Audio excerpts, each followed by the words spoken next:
आओ हाली हाली। अरे गोलू पापा इतना बड़ा खेत कब ने काटब? अरे इतना बड़ा खेत हो गई। अबे 10 बीसा और बा।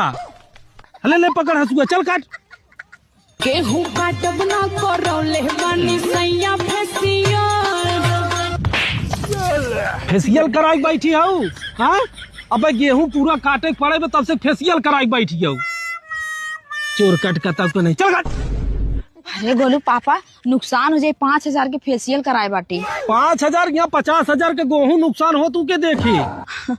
अरे गोलू पापा माने मजदूर लगवा लेना। नहीं खा बिना तू हो पैसा दे मजदूरन के। चल काट, ले पकड़। फेसियल कराए बैठ बैठ बैठ, देखत का है, काट काट। हाँ सबक खत्म काट।